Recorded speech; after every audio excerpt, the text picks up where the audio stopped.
As we saw earlier, from the very first day he met Bhagavan, he had started memorizing Bhagavan's written works and verses. As the days went by, Bhagavan wrote many more verses. All the verses were mainly 4-line verses. In the evenings, the parayana, or chanting, was done by 2 groups. One group would chant the first 2 lines, and the other group would sing the next 2.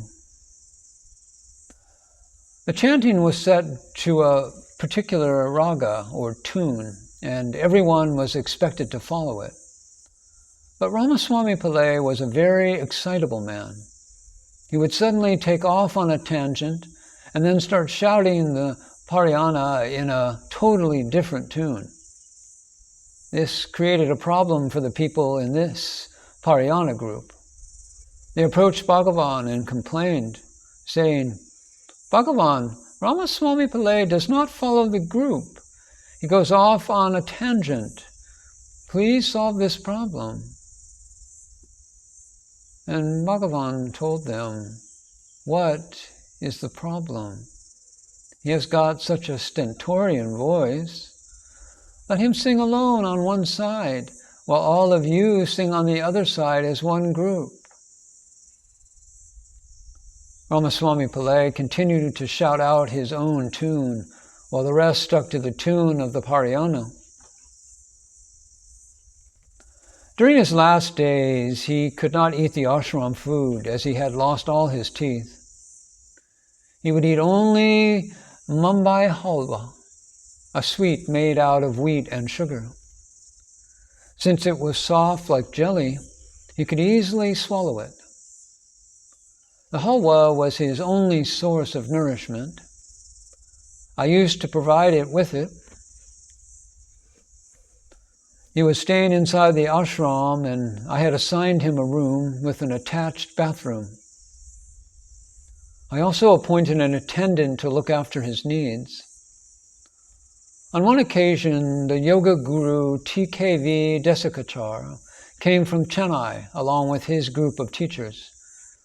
He was a Hatha yoga teacher of repute and had taught me yoga and pranayama. I had invited him to Ramanasramam.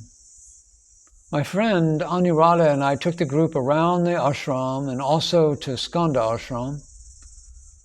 On the way, I was telling Desikachar that the path we were walking on was laid by a sturdy man who was now more than 100 years old.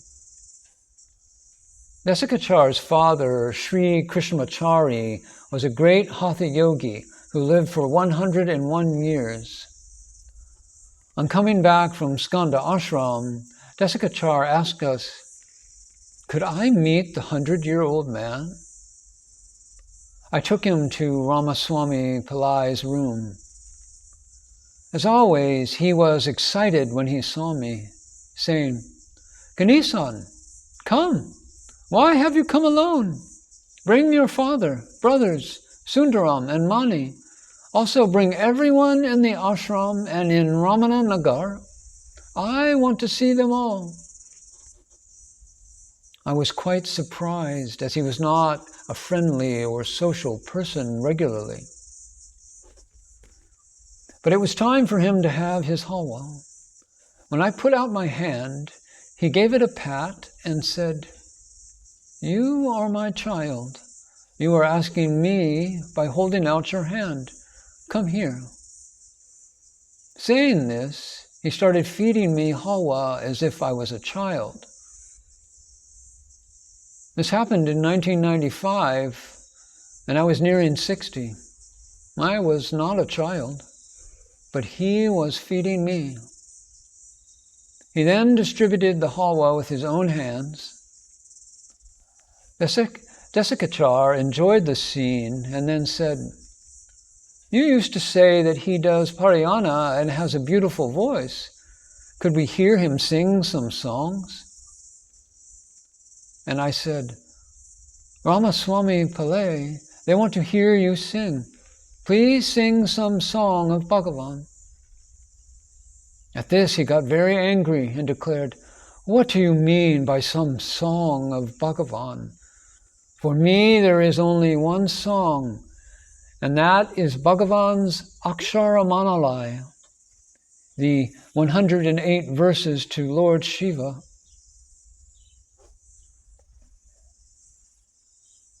He sang in his powerful voice. When he came to the 10th verse, he started panting.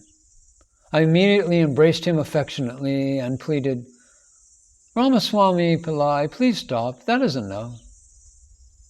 Oh, you want me to stop? Yes, I will stop.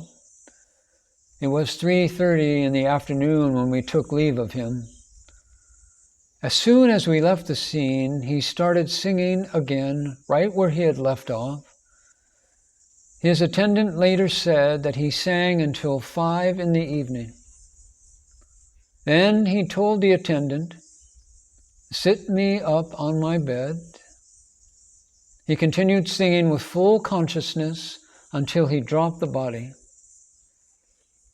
I was not present at that time, but the next day we laid him to rest within the ashram premises, singing the Akshara as wanted by him. All the residents of Ramana Ashram and Ramana Nagar were there. I made the arrangements and interred him. Ramaswamy Pillai, a very sturdy rock, had merged with Arunachala. I love him because Bhagavan loved him and he loved Bhagavan.